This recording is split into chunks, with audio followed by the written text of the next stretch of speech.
ঢাকা বিশ্ববিদ্যালয়ে ভিসি চত্বরে নিহত শিক্ষার্থীদের স্মরণে গায়েবানা জানাজা কর্মসূচির পর কফিন মিছিল শুরু করে সাধারণ শিক্ষার্থীরা। মিছিল লক্ষ্য করে একের পর এক সাউন্ড গ্রেনেড ছড়ে পুলিশ, নিক্ষেপ করে টিয়ার শেলও।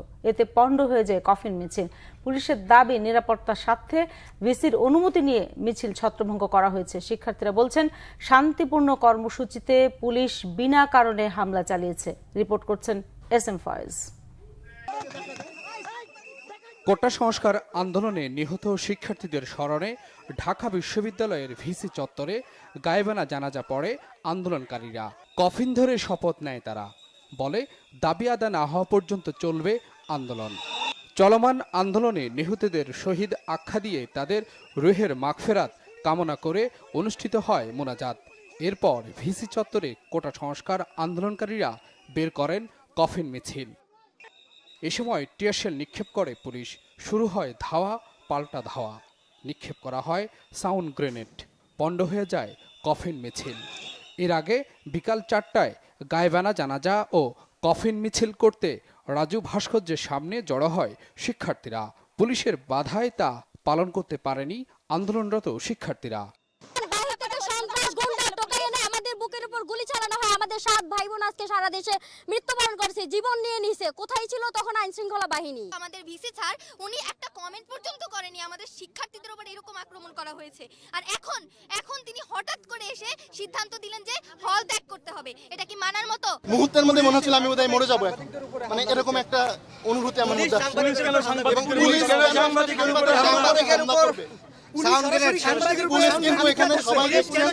পুলিশ কিন্তু সরাসরি সাংবাদিকদের উপরে হামলা করছে। আমার ভাইয়েরা যে রক্ত দিয়েছে সারা দেশে, এর জন্য দায়ী যারা প্রশাসন, তাদেরকে খুঁজে বের করে এর যৌক্তিক বিচার করতে হবে। এবং আমাদের যে দাবি দেওয়া, সরকার কেন এটা মাইনা নিতেছে না, এর জন্য সরকারের জবাবদিহি করতে হবে। এতগুলো সামরিক যান, এতগুলো সাঁজোয়া যান, সাউন্ড গ্রেনেড ফাটানো হচ্ছে, আমাদের এখানে টিয়ারশেল ফাটানো হচ্ছে। কোনোভাবেই এটা কাম্য না, এটা কোনোভাবেই কাম্য হতে পারে না। বিজিবির দায়িত্ব হচ্ছে সীমান্তে, আমাদের সীমান্তে প্রতিদিন লাশ পড়তেছে এবং বিজিবির সহকর্মী নিহত হয়েছে কিছুদিন আগে। আমাদের মায়ানমার সীমান্ত অনিরাপদ, আমাদের ভারত সীমান্ত অনিরাপদ।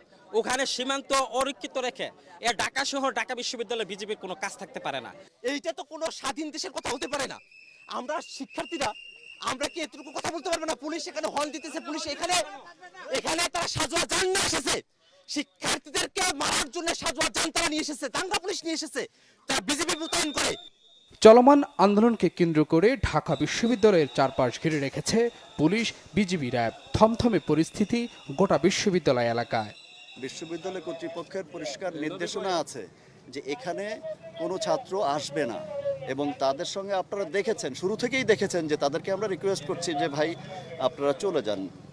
এদিকে কোটা বিরোধী আন্দোলনে হত্যাকাণ্ড, মামলা ও নির্যাতনে দায়ীদের খুঁজে বের করে বিচারের দাবি জানিয়েছেন শিক্ষকেরা। নিপীড়ন বিরোধী শিক্ষক সমাবেশ থেকে এই দাবি জানান তারা। সাধারণ শিক্ষার্থীরা ছাত্রলীগ বের করে দিয়েছে, সুতরাং এই কারণে আপনারা এখন বিশ্ববিদ্যালয় বন্ধ করতে চান।